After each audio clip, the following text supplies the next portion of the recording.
Merdeka sejati. Bung Karno berkata, berjuanglah habis-habisan mendatangkan nasib yang sejati-jatinya merdeka. Bagi Bung Karno, kemerdekaan dari penjajahan yang kita peringati setiap tanggal 17 Agustus ini belum merupakan hasil akhir dari perjuangan. Justru baru awal yang memungkinkan dilakukannya perjuangan mewujudkan kemerdekaan yang sejati. Kemerdekaan dari kolonialisme dan imperialisme, di era tata dunia yang baru ini, akan sia-sia jika tidak diisi dengan langkah-langkah menuju kemerdekaan sejati. Kemerdekaan sejati merupakan kondisi di mana di dalamnya tidak hanya berisi kebebasan dari penjajahan bangsa lain, kemerdekaan dari kolonialisme gaya baru, seperti jeratan utang negara, tetapi juga berisi kebebasan berpikir, kebebasan dari langkah kriminalisasi dan represi penguasa, dan kebebasan membuat inovasi-inovasi dalam meraih kemenangan di tengah persaingan global. Disinilah pentingnya visi Presiden Jokowi menjelang akhir kekuasaannya untuk menyambungkan infrastruktur besar yang telah berhasil dibangun, dan ini menjadi salah satu legasi kekuasaan Jokowi dengan penciptaan keadilan sosial. Di sisa kekuasaannya, Jokowi perlu menggeser titik berat kepemimpinannya ke arah penciptaan keadilan sosial bagi seluruh rakyat Indonesia. Dalam upaya mengisi kemerdekaan ini harus diawali dengan kesadaran dan pemahaman akan realitas bangsa. Pada dasarnya bangsa ini menghadapi dua kenyataan dasar yang terdiri dari realitas yang tetap dan yang berubah. Setidaknya terdapat tiga hal terpenting dari realitas yang tetap pada bangsa ini. Pertama, kenyataan bahwa bangsa ini beragam. Kedua, kenyataan bahwa alam dan budaya bangsa ini begitu cantik.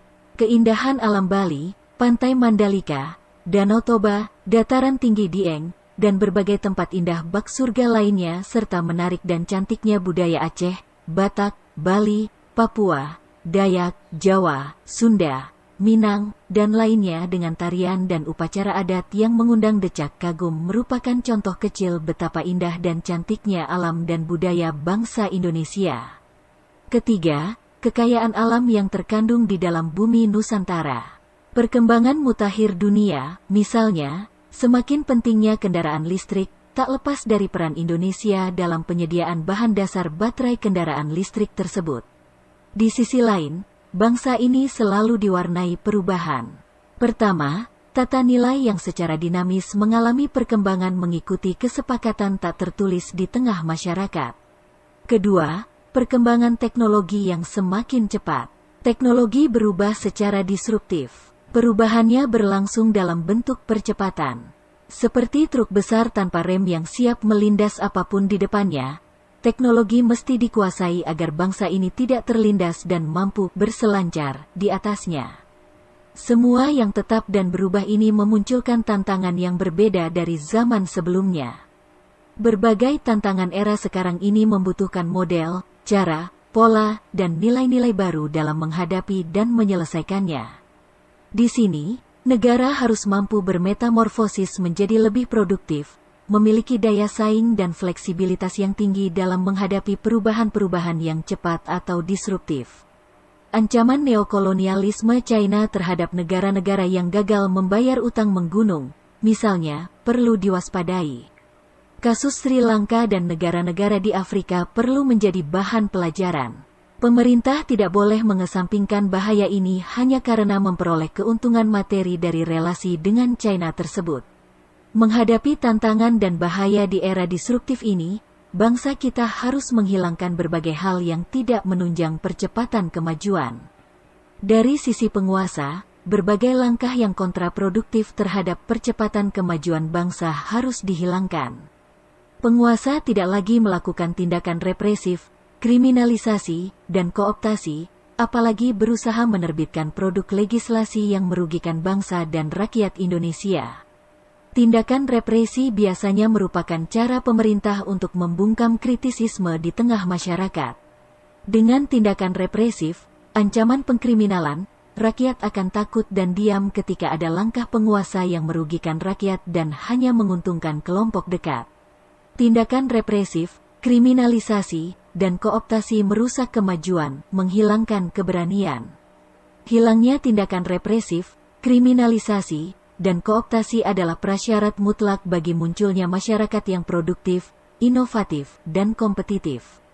Alih-alih melakukan tindakan-tindakan represif, penguasa seharusnya berperilaku melayani rakyat. Penguasa bertanggung jawab dalam memastikan bahwa rakyat berhasil memperbaiki hidupnya. Misalnya, kemauan untuk memastikan subsidi pupuk dinikmati petani, mengawal daerah tujuan wisata dalam menata diri dan lingkungannya sehingga semakin menarik bagi wisatawan, dan membantu petani, peternak dan usahawan dalam menganalisis keinginan pasar. Disinilah diperlukan langkah dekonstruksi setiap hari. Benarkah kita telah melakukan yang terbaik untuk rakyat dan bangsa? Jika belum mencapai yang terbaik, perbaiki sehingga menjadi yang terbaik. Semua ini demi terciptanya merdeka yang sejati. Imperialisme akan ada di segala zaman. Tidak selalu dalam bentuk imperialisme fisik, tetapi pengaruh dan kemenangan dalam persaingan pasar. Perilaku China terkait utang negara lain terhadapnya dapat juga dikategorikan sebagai imperialisme jika dilihat bahwa langkah itu adalah cara untuk menguasai negara lain. Kurang dari H2 lebih besar dari kemenangan di era persaingan pasar ini hanya akan diraih oleh masyarakat atau negara yang individu-individu di dalamnya merupakan individu penuh semangat kerja dan pikir. Untuk itu, diperlukan langkah menghilangkan kemalasan dan kebodohan. Sementara di sisi pemerintah, menghilangkan langkah bernuansa represi, kriminalisasi, dan kooptasi. Kalau hanya dalam kata, terkait pemerintah dan kekuasaan di dalamnya, seluruh rakyat harus bebas dalam melakukan kritik, baca juga, menangkap api kemerdekaan kerja-kerja harus dilandasi kekuatan pikir sehingga setiap pekerjaan selalu menghasilkan inovasi.